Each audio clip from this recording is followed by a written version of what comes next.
I was going to be lighthearted with you and joke about Seth and tires, but the grim total in Israel this weekend 11 IDF soldiers killed and buried yesterday. It's not really a joking around sort of mourning. I'm kind of stunned by that level of casualty. How much can Israel handle of that, Bethany? I mean, this is the question. I'm not seeing any expressions of um, exhaustion on that front, and people are deeply, deeply sad. But there is an understanding that there are still 116 hostages left in Gaza, and that there is an existential threat on two borders that it feels like the walls are closing in. And I think that Israelis understand that the job has to be done and it has to be finished in both Lebanon and in Gaza. Bethany, I was listening to Haviv Redhead Gur talk with Dan Senor when I was trundling on Saturday, and Dan said, "What exactly did Benny Gantz do there? Why did he leave? What good did that bring to Israel?" And do you have an answer? Because Haviv doesn't do politics very well. He didn't really have an answer. Yeah, and I don't really have an answer either. That might be a phone a friend. I would call Seth in, but he's sleeping in because he didn't get a chance yesterday. But I genuinely I don't understand it. I don't understand why in the middle of a war he would play games, and that's what this is. He's playing games. Israeli politics has taken a break for the last 8 months. And I'm honestly surprised it lasted this long, but I think that vacation is over, unfortunately.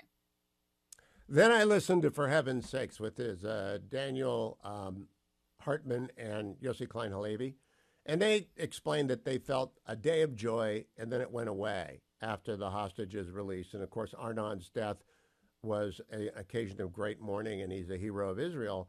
But I do understand the dilemma that Israel faces. They can't leave those people and they can't stop fighting. It is not, there's no winning here.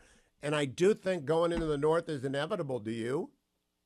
I do. I do. I'm surprised that it has taken this long to get to that point, but I'm on both sides of the border. There are fires raging. There have been really targeted strikes that were really high level over the weekend. I would be surprised if we hit the 4th of July without a major war breaking out on the northern border.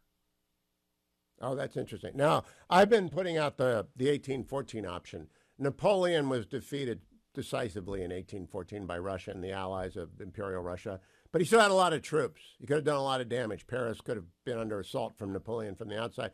So the allies offered him exile. Do you think we ought to just put the offer out there that Sinwar take 600, which is what Napoleon got, go to Tehran and get out of here? Do you think he would take that deal? It's my understanding that he's been offered that deal by the Qataris. Maybe he hasn't, and I'm mistaken, but I think that they've seen at this point that all of their strategies have worked. The fact that they are using Gazans as human shields and increasing the death toll. The international community is time and time again, both in the media and the UN, you name it, they're taking the side of Hamas. And so I think that they feel that they're in a strategically strong position, and the Biden administration is doing nothing to disabuse them of that notion. There's a Wall Street Journal story this morning about one of the families that held one of the hostages, a doctor, a widely respected, in air quotes, doctor, had an Israeli slave, and he's Yeah. dead now. They were holding the three men there. He's dead now. His son's dead now, and the building's been demolished. Do you think they're all in civilian homes? I mean, I don't know what the scuttlebutt is in Israel, but I'm kind of stunned that a doctor would allow himself to be used that way. I mean, it was a source of pride. There was another hostage mother, Leary Albag's mom, who said that she was told by female hostages that had returned in November and by Noah Argamani, who was just returned recently, that they were using the female Outlook soldiers as domestic slaves, and it was a source of pride and a source of like richness. Basically, we're so rich we have a Jew slave, basically. So I don't know if they're being used by Hamas, is that they're sort of using it as a status symbol in Gaza. I would be surprised if a lot more are being held in civilian homes. I think the majority are being kept in the tunnels. There was a really heartbreaking, interesting situation that happened on October 7th because Hamas went in and took a lot of hostages, but then also there was a second and third wave of regular Gazan citizens who went in and pillaged homes, killed and assaulted women, and then also took their own hostages. And so there are civilians who are holding hostages that they took in their capacity as private citizens. If I can keep you for 2 more minutes, Bethany Mandel, you can follow Bethany on X at at Bethany Shondark.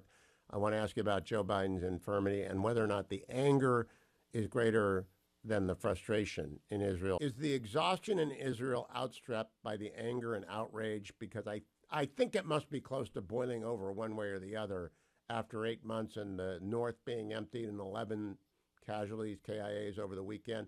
Where do you gauge exhaustion versus anger and resolve?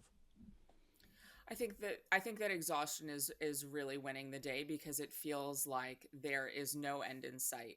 The four hostage rescues were incredible, but they were really the first of their kind in the last 8 months, and they were viewed as anomalies. The vast majority of these hostages are not going to be able to be rescued in the same way that these four were. And so they're seeing this Gazan front, they're seeing the opening Lebanon front, and there's no end in sight, and it feels really exhausting and debilitating, and there's no next step that's clear.